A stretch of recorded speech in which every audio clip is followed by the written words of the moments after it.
Hi ನನ್ನ ಪ್ರೀತಿಯ YouTube ಕುಟುಂಬದವರೆಲ್ಲರಿಗೂ ನಮಸ್ಕಾರ. ತುಂಬ ದಿನಗಳ ನಂತರ ಒಂದು ವ್ಲಾಗ್ ಮಾಡ್ತಾ ಇದ್ದೀನಿ. ಏನಪ್ಪ ಇವತ್ತು ವಿಶೇಷತೆ, ಎಲ್ಲಿದ್ದಾರೆ ಇವರು ಅಂತ ನೋಡ್ತಾ ಇದ್ದೀರಾ ಅಲ್ಲ? ಹೌದು, ಇವತ್ತು ವಿಶೇಷತೆ ಇದೆ. ಇವತ್ತು ನನ್ನ ಬರ್ತಡೇ. ಆ ವಿಶೇಷ ದಿನವನ್ನು ಶುಭವಾಗಿ ಆರಂಭಿಸಲು ಮೈಸೂರು ಯೋಗ ನರಸಿಂಹಸ್ವಾಮಿ ದೇವಸ್ಥಾನಕ್ಕೆ ಬಂದಿದ್ದೇನೆ. ಇವತ್ತು ನಾನು ಮೈಸೂರು ನಗರದಲ್ಲಿರುವ ಐಶ್ವರ್ಯ ಪೆಟ್ರೋಲ್ ಬಂಕ್ ಹತ್ರ ಇರೋ ಯೋಗ ನರಸಿಂಹಸ್ವಾಮಿ ದೇವಾಲಯಕ್ಕೆ ಬಂದಿದ್ದೀನಿ. ಈ ದೇವಾಲಯದ ಬಗ್ಗೆ ನಿಮಗೆಲ್ಲ ನಾನು ತುಂಬಾ ತಿಳಿಸ್ಕೊಡ್ತೀನಿ. ನನಗೆ ಎಷ್ಟು ಗೊತ್ತೋ ಅಷ್ಟು.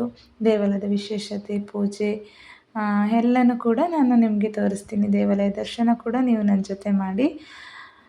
ಅದಕ್ಕಿಂತ ಮೊದಲು ಯಾರೆಲ್ಲ ನನ್ನ ಚಾನಲ್ನ ಫಸ್ಟ್ ಟೈಮ್ ನೋಡ್ತಾ ಇದ್ದೀರಾ, ಪ್ಲೀಸ್ ಸಬ್ಸ್ಕ್ರೈಬ್ ಮಾಡಿಕೊಂಡು ಸಪೋರ್ಟ್ ಮಾಡಿ ಅಂತ ಹೇಳ್ತಾ ಇದ್ದೀನಿ. ಬನ್ನಿ, ನಾನು ನಿಮಗೆ ದೇವಾಲಯ ಫುಲ್ ಯಾವ ರೀತಿ ಇದೆ, ಎಷ್ಟು ವಿಶಾಲವಾಗಿದೆ ಅಂತೆಲ್ಲ ತೋರಿಸ್ತೀನಿ. ಬನ್ನಿ ನೋಡೋಣ.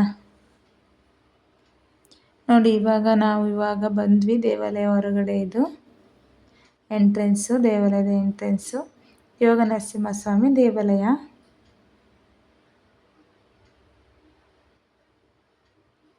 ಇಲ್ಲಿ ನಾವು ಹೊರಗಡೆ ಹೋಗ್ಬೇಕಾದ್ರೆ ಇಲ್ಲೇ ಮುಂದೆನೇ ಹೂವು ಇಟ್ಕೊಂಡಿರ್ತಾರೆ. ನಾವು ಇಲ್ಲೇ ಪೂಜೆಗೆ ಹೂವು ಮತ್ತು ಮುಡಿಯೋಕ್ಕೆಲ್ಲ ಇಲ್ಲೇ ಹೂವು ತೊಗೊಂಡ್ವಿ. ಒಬ್ಬರು ಅಮ್ಮ ಇಟ್ಕೊಂಡಿದ್ರು. ಹೂವೆಲ್ಲ ತಗೊಂಡು ಮುಂದೆ ದರ್ಶನ ಮಾಡೋಣ ಅಂತ ಹೊರಟ್ವಿ. ಬನ್ನಿ, ಯಾವ ಥರ ಇದೆ ಒಳಗಡೆ ಅಂತೆಲ್ಲ ನೋಡೋಣ.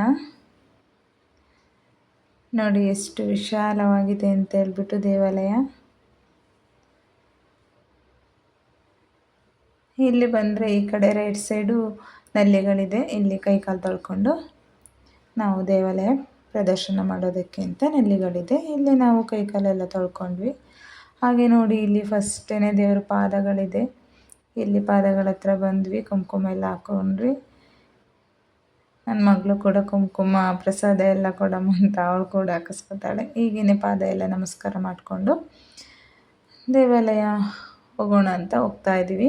ಬನ್ನಿ, ನೀವು ನಮ್ಮ ಜೊತೆ ಪ್ರದರ್ಶನ ಮಾಡುವಂತೆ ಬನ್ನಿ.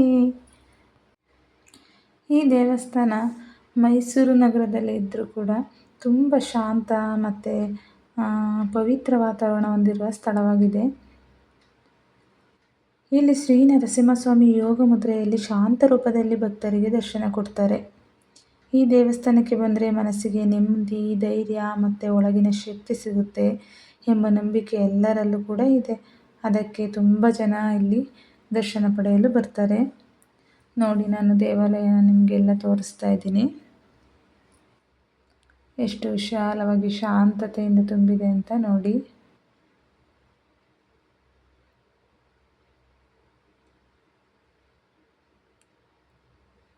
ನೋಡಿ, ತುಂಬ ದೊಡ್ಡದಾಗಿದೆ ಮತ್ತು ವಿಶಾಲ. ಎಷ್ಟು ಮಕ್ಕಳೆಲ್ಲ ಎಷ್ಟು ಖುಷಿಯಿಂದ ಆಟ ಆಡ್ತಾಯಿದ್ದಾರೆ ನೋಡಿ. ನಾವು ಬೆಳಗ್ಗೆನೇ ಬಂದಿರೋದ್ರಿಂದ ತುಂಬಾ ಶಾಂತವಾಗಿತ್ತು ದೇವಾಲಯ. ಯಾವಾಗಲೂ ಕೂಡ ಈ ದೇವಾಲಯದಲ್ಲಿ ತುಂಬ ಶಾಂತತೆಯೇ ಇರುತ್ತೆ.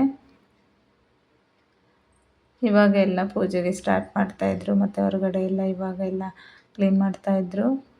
ನಾವು ಬಂದಿದ್ದೀವಿ.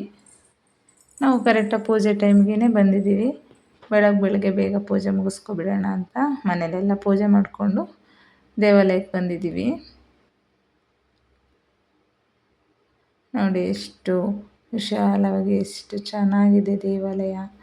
ತುಂಬಾ ಖುಷಿಯಾಗುತ್ತೆ. ನಾವು ಒಂದು ದೇವಾಲಯಕ್ಕೆ ಬಂದ್ವಿ ಅಂದರೆ ತುಂಬ ಖುಷಿಯಾಗುತ್ತೆ. ವೈಕುಂಠ ಏಕಾದಶಿ ದಿನ ತುಂಬ ಚೆನ್ನಾಗಿ ಪೂಜೆ ನಡೆಯುತ್ತೆ ಇಲ್ಲಿ. ಮತ್ತು ದೇವಾಲಯಕ್ಕೆ ಬಂದರೆ ಮನಸ್ಸಿಗೆ ಶಾಂತಿ, ಆರೋಗ್ಯ, ಕುಟುಂಬ ಸುಖ, ಸಂಕಷ್ಟ ನಿವಾರಣೆ ಇಲ್ಲಿ ಎಲ್ಲ ಭಕ್ತಿಯಿಂದ ಪ್ರಾರ್ಥನೆ ಮಾಡ್ತಾರೆ. ತುಂಬ ಜನಗಳು ಅದಕ್ಕೋಸ್ಕರನೇ ದೇವಾಲಯಕ್ಕೆ ಬರೋದು. ನೋಡಿ, ಈ ಕಡೆ ಪಾರಿವಾಳಗಳೆಲ್ಲ ಎಷ್ಟು ಚೆನ್ನಾಗಿ ಹಾರಾಡ್ತಾ ಇದೆ ನೋಡಿ.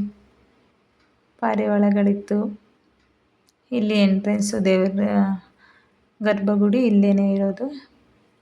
ನೋಡಿ, ಈ ಕಡೆ ಪಾರಿವಾಳ, ಅಲ್ಲಿ ಪಾರಿವಾಳ, ಎಷ್ಟು ಚೆನ್ನಾಗಿದೆ ಅಲ್ಲ ನೋಡೋದಕ್ಕೆ. ನಾನಿವತ್ತು ನನ್ನ ಬರ್ತಡೇ ದಿನನ ಈ ದೇವಸ್ಥಾನಕ್ಕೆ ಬಂದು ದೇವರ ದರ್ಶನ ಪಡೆದು ದಿನವನ್ನು ಶುಭವಾಗಿ ಆರಂಭಿಸ್ತಿದ್ದೇನೆ. ನಗರದ ಗದ್ದಲದ ಮಧ್ಯೆಯೂ ಇಷ್ಟು ಶಾಂತ ಅನುಭವ ಕೊಡುವ ದೇವಾಲಯ ಅಪರೂಪ ಅಲ್ವಾ? ಶನಿವಾರ, ಏಕಾದಶಿ ಹಾಗೂ ನರಸಿಂಹ ಜಯಂತಿ ದಿನಗಳಲ್ಲಿ ಇಲ್ಲಿ ವಿಶೇಷ ಪೂಜೆ ನಡೆಯುತ್ತೆ ಮತ್ತು ಹೆಚ್ಚಿನ ಭಕ್ತರು ಕೂಡ ಭೇಟಿ ಮಾಡ್ತಾರೆ. ಮತ್ತು ನೀವು ಮೈಸೂರಿನಲ್ಲಿದ್ದರೆ ಈ ಯೋಗ ನರಸಿಂಹಸ್ವಾಮಿ ದೇವಸ್ಥಾನನ ಒಮ್ಮೆ ಖಂಡಿತವಾಗಿ ಭೇಟಿ ಮಾಡಲೇಬೇಕು. ಒಂದು ಸಲನಾದರೂ ಈ ದೇವಾಲಯಕ್ಕೆ ಬಂದು ನೀವು ಹೋಗಿ ಅಂತ ನಾನು ಸಲಹೆ ಮಾಡ್ತಿದ್ದೇನೆ. ನಮಸ್ಕಾರ. ನೋಡಿ ಎಷ್ಟು ಚೆನ್ನಾಗಿದೆ, ಎಷ್ಟು ವಿಶಾಲವಾದ ದೇವಾಲಯ. ಎಲ್ರಿಗೂ ಕೂಡ ಮನಸ್ಸಿಗೆ ತುಂಬಾ ಖುಷಿ ಆಗುತ್ತೆ ಅಂತಲೇ ಹೇಳ್ಬೋದು. ಇಲ್ಲಿ ಶ್ರೀ ಯೋಗ ನರಸಿಂಹಸ್ವಾಮಿ ವಿರಾಜಮಾನರಾಗಿದ್ದಾರೆ. ಯೋಗ ಮುದ್ರೆಯಲ್ಲಿ ಧ್ಯಾನಸ್ಥ ಸ್ಥಿತಿಯಲ್ಲಿ ನರಸಿಂಹಸ್ವಾಮಿಯ ರೂಪವು ಶಾಂತಿ, ನೆಮ್ಮದಿ ಮತ್ತು ಭಕ್ತರಿಗೆ ಮಾನಸಿಕ ಸ್ಥೈರ್ಯವನ್ನು ನೀಡುತ್ತದೆ ಎಂದು ಇಲ್ಲಿ ಎಲ್ಲ ಜನರು ಕೂಡ ನಂಬಿದ್ದಾರೆ. ನೋಡಿ, ದೇವರು ತುಂಬ ಶಾಂತತೆ ರೂಪದಲ್ಲಿ ಇಲ್ಲಿರೋದು.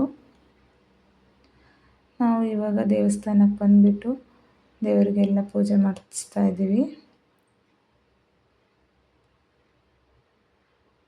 ದೇವಾಲಯದ ಗರ್ಭಗುಡಿಲೂ ಅಷ್ಟೇ ತುಂಬಾ ಶಾಂತತೆಯಿಂದ ಕೂಡಿದೆ. ಇಲ್ಲಿ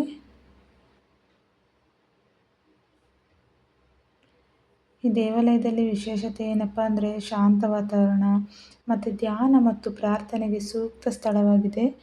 ಕುಟುಂಬದವರೊಂದಿಗೆ ಭೇಟಿ ನೀಡಲು ಉತ್ತಮ ದೇವಸ್ಥಾನ ಅಂತಲೇ ಹೇಳ್ಬೋದು. ನರಸಿಂಹಸ್ವಾಮಿಯ ಶಾಂತ ರೂಪದ ದರ್ಶನ ಈ ದೇವಾಲಯದಲ್ಲಿದೆ.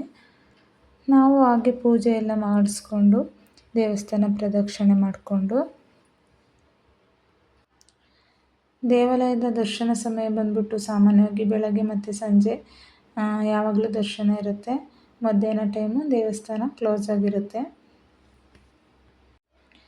ಈ ದೇವಸ್ಥಾನವು ಮೈಸೂರಿನ ವಿಜಯನಗರ ಫಸ್ಟ್ ಕ್ರಾಸ್ ಐಶ್ವರ್ಯ ಪೆಟ್ರೋಲ್ ಬಂಕ್ ಹತ್ರ ಇರುವ ಪ್ರಸಿದ್ಧ ದೇವಾಲಯವಾಗಿದೆ. ಸ್ಥಳೀಯರು ಇದನ್ನು ಸುದರ್ಶನ ನರಸಿಂಹ ಕ್ಷೇತ್ರ ಎಂದು ಕೂಡ ಕರೆಯುತ್ತಾರೆ. ದೇವಾಲಯಕ್ಕೆ ಬರೋ ಭಕ್ತರ ನಂಬಿಕೆ ಏನಪ್ಪ ಅಂದರೆ ಇಲ್ಲಿ ಪೂಜೆ ಮಾಡಿದ್ರೆ ಮನಸ್ಸಿಗೆ ಶಾಂತಿ, ಕುಟುಂಬ ಸುಖ, ಸಮಸ್ಯೆಗಳಿಂದ ಪರಿಹಾರ ದೊರೆಯುತ್ತದೆ ಎಂದು ಎಲ್ಲರೂ ಕೂಡ ನಂಬ್ತಾರೆ. ಈ ದೇವಸ್ಥಾನದಲ್ಲಿ ಭಗವಾನ್ ವಿಷ್ಣುವಿನ ಅವತಾರವಾದ ನರಸಿಂಹಸ್ವಾಮಿಯ ಯೋಗ ರೂಪವನ್ನು ಭಕ್ತರು ದರ್ಶನ ಮಾಡಬಹುದು. ಯೋಗಾಸನದಲ್ಲಿ ಶಾಂತ ಮತ್ತು ಧ್ಯಾನಮಯ ಮುಖಭಾವದೊಂದಿಗೆ ಇರುವ ನರಸಿಂಹಸ್ವಾಮಿಯ ಮೂರ್ತಿ ಭಕ್ತರಿಗೆ ಮನಃಶಾಂತಿ ಮತ್ತು ಆಧ್ಯಾತ್ಮಿಕ ಶಕ್ತಿಯನ್ನು ನೀಡುತ್ತದೆ ಎಂಬ ನಂಬಿಕೆ ಇದೆ. ದೇವಾಲಯ ವಾತಾವರಣ ಬಹಳ ಶಾಂತವಾಗಿದ್ದು ನಗರ ಮಧ್ಯದಲ್ಲಿದ್ದರೂ ಕೂಡ ಇಲ್ಲಿ ಪ್ರವೇಶಿಸಿದ ತಕ್ಷಣವೇ ಭಕ್ತರಿಗೆ ಒಂದು ವಿಭಿನ್ನವಾದ ನೆಮ್ಮದಿ ಅನುಭವವಾಗುತ್ತದೆ. ಪ್ರತಿದಿನ ಅನೇಕ ಭಕ್ತರು ಬೆಳಗ್ಗೆ ಮತ್ತು ಸಂಜೆ ಸಮಯದಲ್ಲಿ ಇಲ್ಲಿ ಬಂದು ಪೂಜೆ, ಅರ್ಚನೆ, ಅಭಿಷೇಕಗಳನ್ನು ಸಲ್ಲಿಸುತ್ತಾರೆ. ನಾವು ಕೂಡ ಇವಾಗ ಪೂಜೆ ಎಲ್ಲ ಮುಗಿಸ್ಕೊಂಡ್ವಿ, ಬಂದ್ವಿ ಹೊರಗಡೆ. ನೋಡಿ ಎಷ್ಟು ವಿಶಾಲವಾಗಿದೆ ಅಂತ ತೋರಿಸ್ತಾ ಇದ್ದೀನಿ. ಇಲ್ಲಿ ದೇವಾಲಯದಲ್ಲಿ ಶನಿವಾರ, ಭಾನುವಾರ ಮತ್ತು ವಿಶೇಷ ತಿಥಿಗಳಲ್ಲಿ ನರಸಿಂಹಸ್ವಾಮಿಗೆ ವಿಶೇಷ ಪೂಜೆಗಳು ನಡೆಯುತ್ತವೆ. ನರಸಿಂಹ ಜಯಂತಿ, ವೈಕುಂಠ ಏಕಾದಶಿ ಮುಂತಾದ ಹಬ್ಬಗಳನ್ನು ಇಲ್ಲಿ ಭಕ್ತಿಭಾವದಿಂದ ಆಚರಿಸಲಾಗುತ್ತದೆ. ಭಕ್ತರ ನಂಬಿಕೆ ತುಂಬಾ ಇದೆ. ಮನಸ್ಸಿಗೆ ಅಶಾಂತಿ ದೂರವಾಗುತ್ತದೆ, ಕುಟುಂಬದಲ್ಲಿ ಸುಖ ಶಾಂತಿ ನೆಲೆಸುತ್ತದೆ, ಆರೋಗ್ಯ, ಜೀವನದ ಅಡೆತಡೆಗಳಲ್ಲಿ ಪರಿಹಾರ ಸಿಗುತ್ತದೆ ಅಂತ ಎಲ್ಲರೂ ಕೂಡ ನಂಬ್ತಾರೆ. ನಿಜ, ದೇವಾಲಯಕ್ಕೆ ಬಂದರೆ ಎಲ್ಲ ಕೂಡ ನಮಗೆ ಮನಸ್ಸಿಗೆ ನೆಮ್ಮದಿ ಎಲ್ಲನೂ ಕೂಡ ಸಿಗುತ್ತೆ. ಇವಾಗ ಪೂಜೆ ಎಲ್ಲ ಮುಗಿಸ್ಕೊಂಡ್ವಿ, ಹೊರಟ್ವಿ. ಹಾಗೆ ನರಸಿಂಹಸ್ವಾಮಿ ದೇವಾಲಯದ ಮುಂದೆ ಒಂದು ಚಾಮುಂಡೇಶ್ವರಿ ದೇವಾಲಯ ಇತ್ತು. ಅಲ್ಲಿ ಕೂಡ ನಾವು ಹೋಗಿ ಅಲ್ಲೂ ತಾಯಿ ದರ್ಶನ ಪಡೆದ್ವಿ. ಇಲ್ಲೂ ಕೂಡ ಚಾಮುಂಡೇಶ್ವರಿ ದೇವಾಲಯ ಪೂಜೆ ಮಾಡಿಸ್ಕೊಂಡು ಇಲ್ಲಿ ಹಾಗೆ ಒಂದು ಬಸವ ಕೂಡ ಬಂದಿತ್ತು. ಹಾಗೆ ಅದಕ್ಕೂ ಕೂಡ ನಾವು ನಮಸ್ಕಾರ ಮಾಡಿಕೊಂಡ್ವಿ. ತುಂಬಾ ಖುಷಿ ಆಯಿತು. ಅದರ ಆಶೀರ್ವಾದ ಸಿಕ್ಕಿದ್ದು ಕೂಡ ನಮಗೆ ತುಂಬ ಖುಷಿ ಆಯಿತು. ನೋಡಿ, ಮುಟ್ಟಿದ ತಕ್ಷಣವೇ ಮುಂದೆ ಬಂದುಬಿಡ್ತು, ಹೆದ್ರುಕೊಂಡ್ವಿ. ಆಗ ಅವ್ರು ಹೇಳಿದ್ರು ಆಶೀರ್ವಾದ ಮಾಡ್ತಿದ್ದೆ ಅಂತ ಹೇಳ್ಬಿಟ್ಟು ತುಂಬ ಖುಷಿ ಆಯಿತು. ನನ್ನ ಬರ್ತಡೇ ದಿನ ಬಸವ ದರ್ಶನ ಕೊಟ್ಟಿದ್ದು ಎಲ್ಲನೂ ಕೂಡ ತುಂಬ ಖುಷಿ ಆಯಿತು. ಹಾಗೆ ಚಾಮುಂಡೇಶ್ವರಿ ಕೂಡ ಎಲ್ರಿಗೂ ಒಳ್ಳೇದು ಮಾಡಲಿ, ಯೋಗ ನರಸಿಂಹಸ್ವಾಮಿ ನಿಮ್ಮೆಲ್ಲರಿಗೂ ಒಳ್ಳೇದು ಮಾಡಲಿ ಅಂತ ಹೇಳ್ತೀನಿ. ಹಾಗೆ ಪೂಜೆ ಎಲ್ಲ ಮುಗಿಸ್ಕೊಂಡ್ವಿ. ಹಾಗೆ ಟಿಫನ್ ಮಾಡಿರಲಿಲ್ಲ ಬೆಳಗ್ಗೆ. ಹಾಗೆ ಇಲ್ಲಿ ಹೋಟೆಲ್ಗೆ ಬಂದ್ಬಿಟ್ಟು ಟಿಫನ್ ಮಾಡ್ಕೊಳ್ಳೋಣ ಅಂತ ಇಲ್ಲೇ ಟಿಫನ್ ತಿಂದ್ಕೊಂಡ್ವಿ. ತಿಂಡಿ ಎಲ್ಲ ಮಾಡಿಕೊಂಡು ಕಾಫಿ ಕುಡ್ಕೊಂಡು ಈ ಹೋಟೆಲ್ನಲ್ಲಿ ಒಂದು ತುಂಬ ಚೆನ್ನಾಗಿತ್ತು ನೋಡಿ. ಕಾಫಿ ಎಷ್ಟು ಟೇಸ್ಟಿಯಾಗಿತ್ತು, ಟಿಫನ್ ಕೂಡ ಅಷ್ಟೇ ಟೇಸ್ಟಿಯಾಗಿತ್ತು. ಖುಷಿಯಾಯಿತು. ಮತ್ತು ಇಲ್ಲೊಂದು ಫಿಶ್ ಟ್ಯಾಂಕ್ ಎಷ್ಟು ಚೆನ್ನಾಗಿದೆ ನೋಡಿ, ತುಂಬ ಚೆನ್ನಾಗಿತ್ತು ನೋಡೋದಕ್ಕೆ. ಅಲ್ಲಿ ಕೂಡ ಮಕ್ಕಳೆಲ್ಲ ಆಟ ಆಡ್ತಾಯಿದ್ರು ನೋಡಿಕೊಂಡು ಖುಷಿಯಾಗಿ. ಇವರು ಆಟ ಆಡ್ತಾಯಿದ್ರು. ಹಾಗೆ ಇಲ್ಲೂ ಊಟ ಮಾಡಿಕೊಂಡು ಹೊರಟ್ವಿ. ಹಾಗೆ ಮನೆಗೆ ಬಂದ್ವಿ. ಸಂಜೆ ಟೈಮು ಕೇಕ್ ಏನು ಬೇಡ ಅಂದ್ಕೊಂಡಿದ್ದು, ನನ್ನ ಮಗನ ಫ್ರೆಂಡು ಕೇಕ್ ಕಟ್ ಮಾಡಮ್ಮ ಅಮ್ಮ ಅಂತ ಹೇಳ್ಬಿಟ್ಟು ಕೇಕ್ ತಂದರು ನಮ್ಮ ಯಜಮಾನ್ರು. ಹಾಗೆಯೇ ಕಟ್ ಮಾಡಿದ್ವಿ. ಮಕ್ಕಳು ಫ್ರೆಂಡ್ಸ್ ಎಲ್ಲ ಬಂದಿದ್ದರು, ಅವ್ರ ಜೊತೆ ಒಂದು ಫೋಟೋ ಎಲ್ಲ ತೆಗೆಸ್ಕೊಂಡ್ವಿ. ಪಲ್ಲವಿನ ಬೆಂಗಳೂರಿಂದ ಬಂದಿದ್ಲು, ಅದೇನೋ ಖುಷಿ ಆಯಿತು. ಮತ್ತು ನನ್ನ ಫ್ಯಾಮಿಲಿ, ನನ್ನ ಯೂಟ್ಯೂಬ್ ಫ್ಯಾಮಿಲಿ ಎಲ್ಲರೂ ಕೂಡ ವಿಶ್ ಮಾಡಿದ್ದೀರಾ. ನನಗೆ ತುಂಬ ಖುಷಿಯಾಯಿತು. ನಿಮ್ಮೆಲ್ಲರಿಗೂ ನನ್ನ ಧನ್ಯವಾದಗಳನ್ನ ಹೇಳ್ತೀನಿ. ಅಣ್ಣ, ತಮ್ಮ, ಅಕ್ಕ, ತಂಗಿ ನಿಮ್ಮೆಲ್ಲರಿಗೂ ನನ್ನ ತುಂಬ ಹೃದಯದ ಧನ್ಯವಾದಗಳನ್ನ ಹೇಳ್ತೀನಿ. ಹಾಗೆ ನೈಟ್ ಊಟಕ್ಕೆ ಬಿರಿಯಾನಿ ಮತ್ತು ಕಬಾಬ್ ಮಾಡಿದ್ದೆ. ಇದಾಗಿತ್ತು ನನ್ನ ಬರ್ತ್ಡೇ ವ್ಲಾಗ್ಸ್ ಮತ್ತು ಯೋಗ ನರಸಿಂಹಸ್ವಾಮಿ ವ್ಲಾಗ್ಸ್. ನಿಮ್ಮೆಲ್ಲರಿಗೂ ಯೋಗ ನರಸಿಂಹಸ್ವಾಮಿ, ಚಾಮುಂಡೇಶ್ವರಿ ತಾಯಿ ಒಳ್ಳೆಯ ಆರೋಗ್ಯ, ಆಯಸ್ಸು, ಅಭಿವೃದ್ಧಿ ಕೊಟ್ಟು ಕಾಪಾಡಲಿ ಅಂತ ಕೇಳ್ಕೊಳ್ತೀನಿ. ಈ ವ್ಲಾಗ್ ನಿಮಗೆಲ್ಲ ಇಷ್ಟ ಆಗಿದರೆ ಪ್ಲೀಸ್ ನನ್ನ ಚಾನಲ್ನ ಸಬ್ಸ್ಕ್ರೈಬ್ ಮಾಡಿಕೊಂಡು, ಶೇರ್ ಮಾಡಿಕೊಂಡು, ಕಮೆಂಟ್ ಮಾಡಿ, ಲೈಕ್ ಮಾಡಿ. ಮತ್ತು ನೆಕ್ಸ್ಟ್ ವ್ಲಾಗ್ನಲ್ಲಿ ಸಿಗ್ತೀನಿ. Bye bye. Thank you.